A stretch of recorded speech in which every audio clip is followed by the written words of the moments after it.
Welcome back mga kaaldab. Ito na naman po ang inyong lingkod, si Mr. Destiny. At magbibigay po tayo ng pinakamainit na update po ngayon sa social media mga kaaldab. Siyempre dito po muna tayo sa Family of Two na kung saan nga po ay talagang may special announcement mga kaaldab.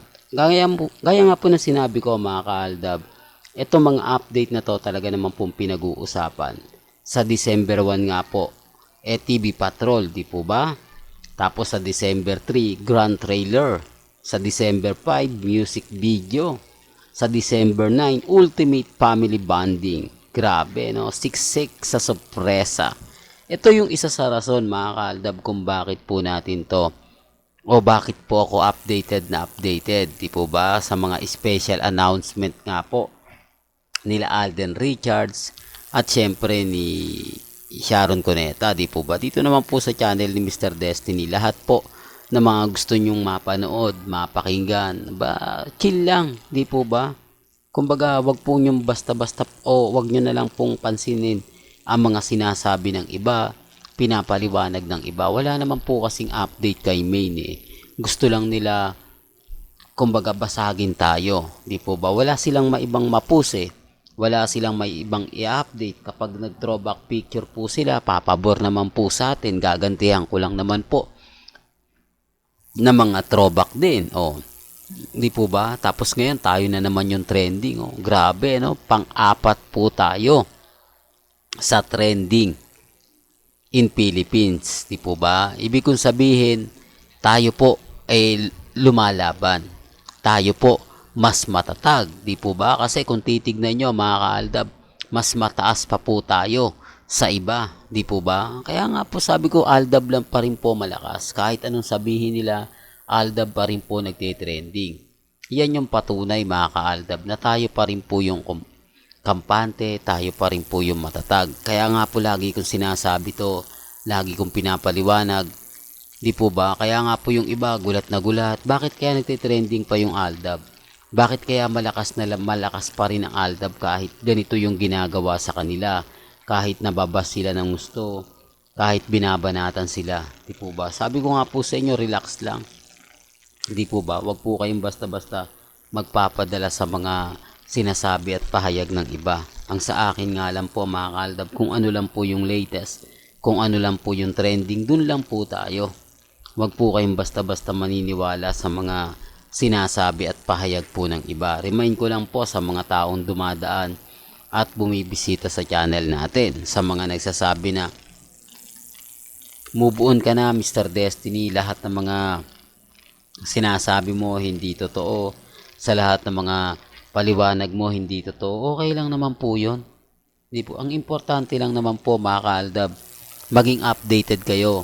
Doon lang masaya na po tayo. Hindi po kayo nabibrainwash, hindi po kayo kumbaga nagpapahuli. Di po ba, lalo na nga po sa mga magaganap kay Alden, sa mga announcement. Ito sample lang to bukod pa rito yung mga event pong pupuntahan nila. Di po ba, parang kumbaga siguro hindi naman lingid sa inyong kaalaman na maraming o malakas talaga ang hatak ni Alden Richards pagdating po talaga sa social media. Kaya nga po lagi siya pinag-uusapan eh.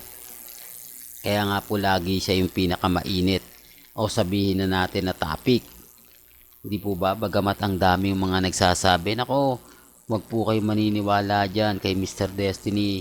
Lahat ng mga sinasabi niyan hindi totoo. Lahat ng mga komento niyan, ganito, ganyan. Okay lang naman po yun. Hindi po ba? Ang importante lang naman po kasi mga kaaldab, maging updated po kayo. Ano man po yung mga nababasa ninyo, napapanood ninyo sa social media, napapakinggan, relax lang. Hanggat na andito naman po tayo eh. Di po ba? Well, ang bilis nga po ng trending. Biruin mo, number 2 na agad tayo. Hindi po ba? Trending Aldab. Kaya nga po sabi ko sa inyo, may kanya-kanya tayong pananaw. May kanya-kanya tayong opinion. Sa mga nagsasabi na fake news ako, okay lang po yan. Kumbaga, kapit lang. Di po ba? Ang bilis po talaga natin mag-trending, mag-viral. Aldab pa rin po malakas. Kahit sabihin na natin, matindi ang issue kay Andrea, kay Katnel, Aldab pa rin po. Hindi po ba? Kasi yung Yung music, hindi naman po kasama yan, di po ba? Trending in the Philippines, Andrea. Pangalawa, nagmumura. Tanging ina nyo. Di po ba? Pangatlo, Aldab. Oh, baka may mag-react na naman dyan. Oh, gawa-gawa mo lang yan, Mr. Destiny.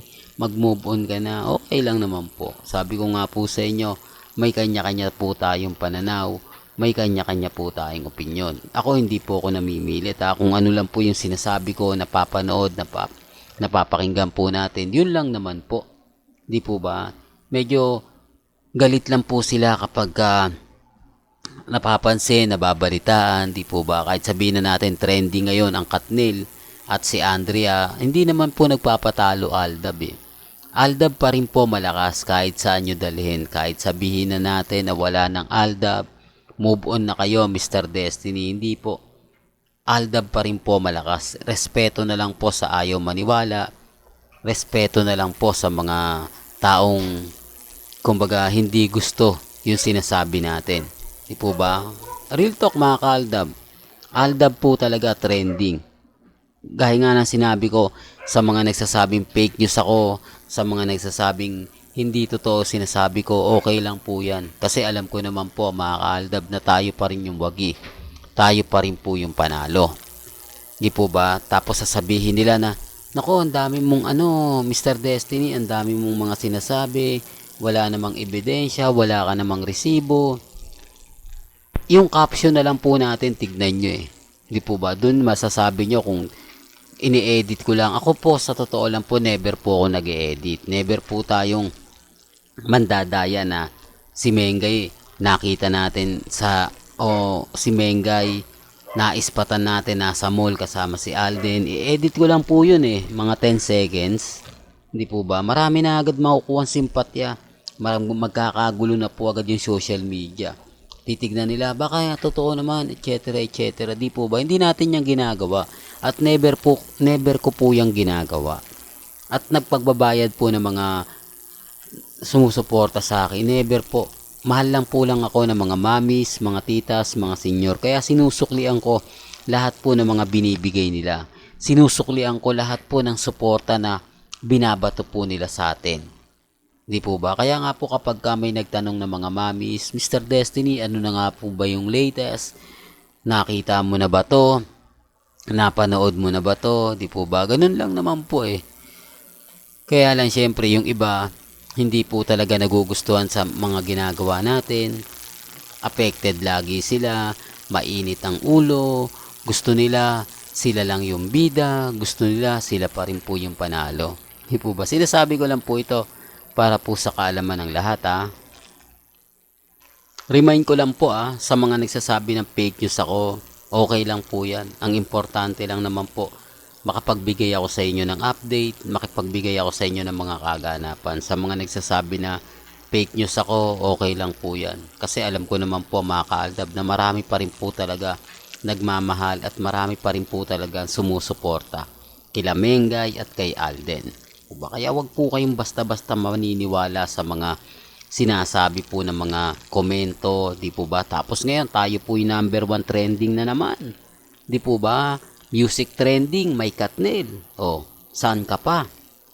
Di po ba? Baka sabihin na naman nila, then nililin lang kayo ni Mr. Destiny. Sinasabi ko lang po kapag nagtitrending, nagbabiral po tayo. Masaya po ako kasi nangingibabaw yung Aldab. Nangingibabaw sa mga taong nagsasabi ng fake news, wala daw tayong ganap, tayo naman po talaga yung bida, tayo naman po talaga yung pinag-uusapan. Di po ba lalo na nga po sa Instagram, sa Twitter, at sa Facebook. Kaya cool down lang po kayo.